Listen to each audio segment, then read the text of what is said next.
Welcome to the Pentwater Historical Museum. We're at 1st and Rutledge Streets in the former First Baptist Church Sanctuary, built in 1894. We're going to give you a peek inside and tell a few stories to provide some context.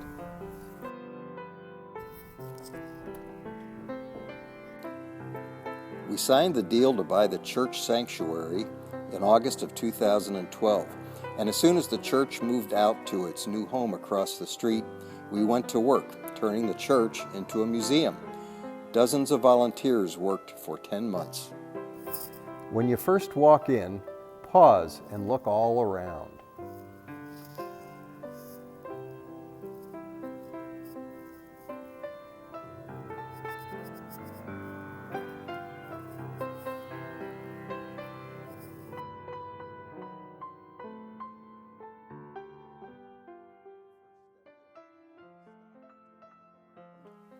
Notice the signs from former businesses that we've hung around the upper walls. Like the Jenny Wren Tea Shop.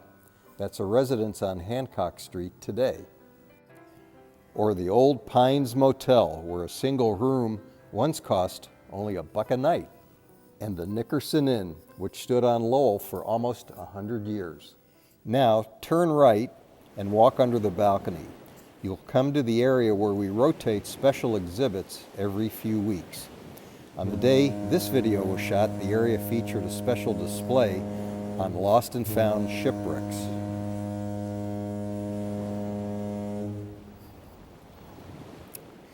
You'll also find in this area a display cabinet with a wonderful collection of items found using a metal detector. They were uncovered in the 1990s when Hancock Street was rebuilt and the north and south piers along the channel were replaced. There are wonderful old photos on display all around the museum.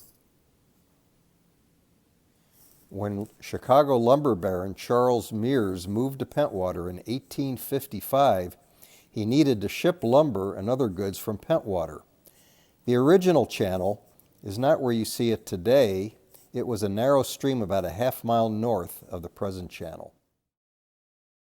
He supervised the closing of the old outlet and created a new direct cut to Lake Michigan. Men and teams of horses used scoops to dig the new channel.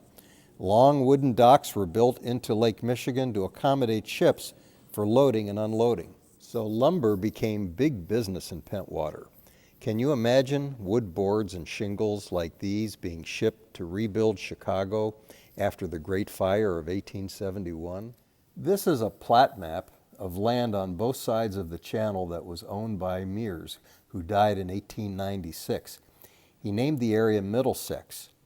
The area was part of the 1867 incorporation of a larger area here that was named Pentwater.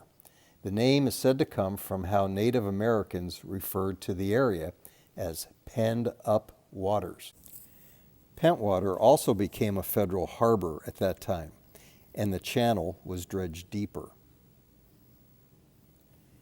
Memories are triggered everywhere as you look around the museum. You remember the Birdland hardware store? Know how it got that name?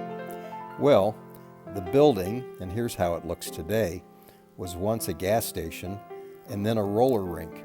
And when the doors were propped open to let in cool air, birds flew in and perched in the ceiling rafters, hence the name Birdland. After the lumber business started winding down in the 1880s, about 7 manufacturing companies were started over time, and one was the Pentwater Bedstead Company, formed in 1882. Its furniture, like this wash stand, was sold all over the country. The company paid Charles Mears $300 in cash and $2,000 in stock for land on the north side of the channel on which to build its plant, seen here. After a boiler exploded in 1898, the plant was rebuilt, but about 2 years later, the factory burned down and was never rebuilt. Then we move into our display of nautical artifacts. This map shows the locations of shipwrecks in Lake Michigan that occurred over several hundred years. These three steel vessels sunk near Pentwater on November 11, 1940, when sustained winds on Lake Michigan reached 80 miles per hour and gusted to 110. Two crew members from the Canadian freighter Novadoc were quickly swept overboard, but 17 others held onto the wreckage for 2 days and were finally rescued by 3 Pentwater fishermen. Tragically, the 2 larger vessels, the Anna C. Minch and William B. Davik, sank with all hands lost. More information about that terrible day is found in these 3 panels. And we have several artifacts from the Novadoc on display too, including the ship's bell, lamp, and wheel. The 2 bottom shelves contain artifacts about the U.S. life-saving station here. It was built in 1886 on the north side of the channel, where Channel Lane Park stands today. The Coast Guard operated the station from 1915 to 1958, and it was then torn down. As part of our special display honoring Pentwater residents who served in the U.S. Armed Forces, these 8 DVDs contain interviews of 42 local veterans conducted by Pentwater High School students in 2012 and 13. A DVD is running all the time with volume, and they're absolutely priceless.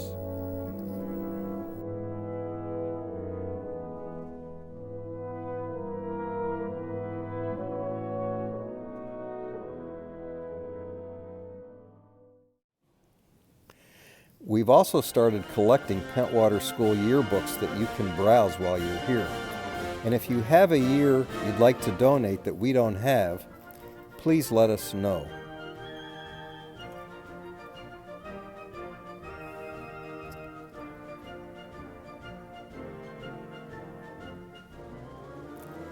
You'll also find senior class photos for many graduating classes, and these are really popular.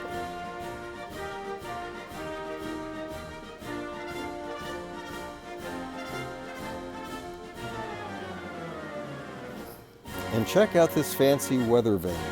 It sat atop the original bandstand on the village green. That bandstand is now in front of the village marina. We have several interactive displays. Here's a Viewmaster. Remember Viewmaster? You, your kids or grandkids can try it out while you're here. And if you bring kids here, we also offer a way to keep them busy. We have a hide-and-seek game where they try to find certain items that are on display on the main floor. On the stage area of the museum, we have some very interesting things. This is a 1889 walnut pump organ, and if you can play it, please try it out. We'd love for you to enjoy it. Charles Mears' daughter, Carrie, lived here in Pentwater for many years, and many of the artifacts on the stage come from her home. In 1920, she donated 600 feet of beach that was family land, and that became the beginning of the Charles Mears State Park.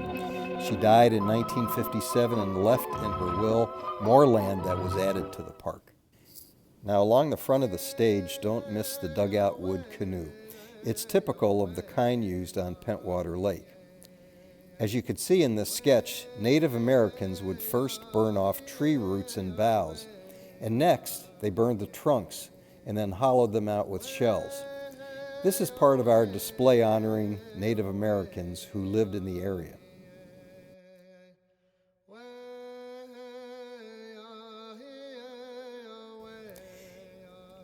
In 1855, the U.S. government signed the Treaty of Detroit with 4 tribes which had to give up their lands in southeast Michigan in exchange for lands farther north. About 900 Chippewa, Ottawa, and Potawatomi Native Americans resettled in this area. These artifacts were discovered here. And this map shows where the artifacts were found northeast of the village.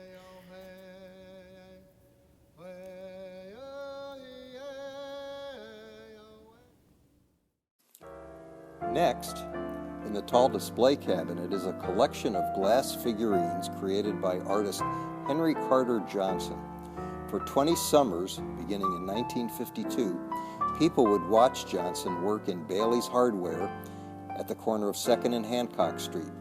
Children would sit on stools like the one in the photo and watch Henry heat different colored glass rods to around 3,000 degrees and draw them into shapes to create animal and people figurines, like this horse. They made a great souvenir of vacationing in Pentwater. As you continue walking, you'll see several binders of actual copies of the Pentwater News from many years ago. But for those wanting to do research, we have on microfilm most issues between 1865 and 1965, about 100 years worth. Be sure to browse through our collection of photos and newspaper clips mounted in this display.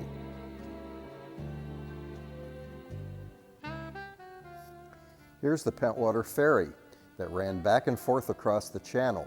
Many of the tourists who arrived by train would take the ferry to the North Beach area and Bass Lake. By the way, see that house in the background? It still stands at 176 Green Street. The ferry operator pulled the ferry across the channel using this wood mallet that was slotted to fit a heavy wire cable stretched across the channel. Passengers occasionally were called on to help. The ferry ran from 1858 to 1926. This former railroad swing bridge was moved from Elk Rapids to replace the ferry in 1926. But it needed constant repair and was too costly to operate, so it was removed in the early 1950s. This railroad depot stood south of the channel. Tourists from Chicago arrived here from 1872 until 1933. Rail service ended when autos became more popular as highways and roads improved. Commercial fishing thrived here for many years until Lake Michigan was fished out in this area. But it's good to see recreational fishing in the Big Lake has come back strong. Did you know Pentwater's had 3 movie theaters over the years? This is the All-Talking Miracle Theater, which opened in the late 1920s. Finally, be sure to stop at these 2 display cabinets in the center of the room to see some wonderful photos. Like these, showing the Sears and Nichols Canning Factory, a local manufacturer that was in business here from 1902 to 1929. It employed 400 people from early summer to late fall. Here are artifacts from the Sands and Maxwell General Store and Lumber Company. It stood on Hancock Street at 3rd in these 2 buildings. Well, in 1919, the building on the right burned down, and the site has been green space ever since. When Mr. Sands decided to sell the building that survived the fire, the women of Pentwater led a multi-year effort to buy and turn it into the Pentwater Community Hall in 1930, and today it's still home to our village and township offices. Now here are some really interesting photos, and there's a good story behind them. In 1892, George Williams of Chicago had a vision to make Pentwater a great resort. He wanted to bring tourists from Chicago across Lake Michigan in his own private steamer, and they'd stay at a 3-story hotel that he would name after his wife, Valeria. It was to be located between Hancock Street and Pentwater Lake. He had quite a vision. He built the outer walls and a castle-like tower that you see in the photos, but then he ran out of money and he left town. People began to call the roofless site the White Elephant, and the name struck. Eventually, Some living quarters and offices and even a movie theater were built there, but 2 fires swept through the White Elephant in 1928 and 29, finally bringing down a controversial but core part of the village for almost 40 years. The bricks were used to build the all-talking Miracle Theater in what's now known as the Hancock Building. And the site of the White Elephant is still a vital part of the village today because it's the village green. Well, you know Pentwater has a yacht club, and here's the Pentwater Yacht Club building back in 1912 with the White Elephant in the background. The building was built as a warehouse through which local fruits and vegetables, lumber, furniture, and fish were shipped to Chicago, Milwaukee, and other large cities on Lake Michigan. Tourists passed through here too. The structure was later used as a gym for basketball before becoming home of the Pentwater Yacht Club in 1935. So this is a look back at Pentwater. Fire and a loss of natural resources caused Pentwater to reinvent itself. The loss of the lumber, shipping, manufacturing, and commercial fishing industries impacted the character of the village. This affected the kinds of businesses that have set up shop on Hancock Street for some 150 years. As the traditional economic underpinnings of Pentwater receded, tourism became dominant, and it remains so today. So we're really glad you know about Pentwater, either as a tourist or as someone who has roots here. Thanks for taking this brief video tour. Pentwater's a great place for a day, a week, or even a life. For much more information about Pentwater, log on to www.pentwaterhistoricalsociety.org. Past issues of newsletters going back to 2007 are posted here, and they contain many interesting stories and historic photos.